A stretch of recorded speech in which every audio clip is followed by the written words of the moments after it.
આગળ વાત કરીએ જૂનાગઢ પોલીસ અધિક્ષકની પ્રેરણાથી માંગરોળ શહેરમાં માનવતાની મહેક કેન્દ્ર ખુલ્લું મુકાયું છે। સમાજ સમક્ષ લોકો પાસે રહેલી બિનજરૂરી ચીજ વસ્તુઓ જેવી કે કપડાં, બૂટ, ચપ્પલ, બાળકોના રમકડા, અભ્યાસ પૂર્ણ કરેલ પુસ્તકો કે સૂકો નાસ્તો આ લોક ઉપયોગી માનવતાની મહેક કેન્દ્રમાં મૂકવામાં આવે તો જરૂરિયાતમંદ લોકો અહીંયા આવી સન્માનપૂર્વક પોતાની ઉપયોગિતા પૂર્ણ કરી શકે અને એક સેવાકીય કાર્ય થાય તેને લઈને જિલ્લા પોલીસ અધિક્ષક દ્વારા એક નવી પહેલ પોલીસ વિભાગ અને શહેરીજનોના સહયોગ દ્વારા માનવતાની મહેક કેન્દ્રથી શરૂ કરાઈ છે।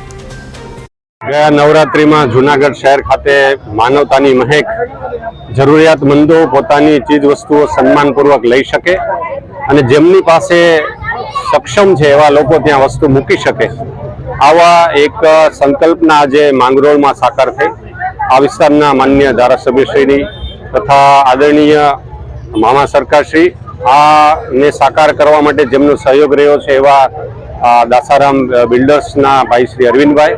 અને સમગ્ર માંગરોળની જનતાની ઉપસ્થિતિમાં આજે આ ખુલ્લું કર્યું છે। જે લોકોને પોતાના સંતાનો, પોતાના પિતાશ્રી, નાના મોટા સારા નરસા પ્રસંગોએ અહીંયા ચીજ વસ્તુઓ જેવી કપડાં, બૂટ, ચપ્પલ, ચોપડા, રમકડાઓ અથવા ખાવા પીવાની વસ્તુઓ આપી જાય તો એવા જરૂરિયાતમંદ લોકો પોતાની જાતે જ ત્યાંથી લઈ શકે આ માટેની એક વ્યવસ્થા છે। આ માંગરોળની જનતા દ્વારા જ શરૂ થયું છે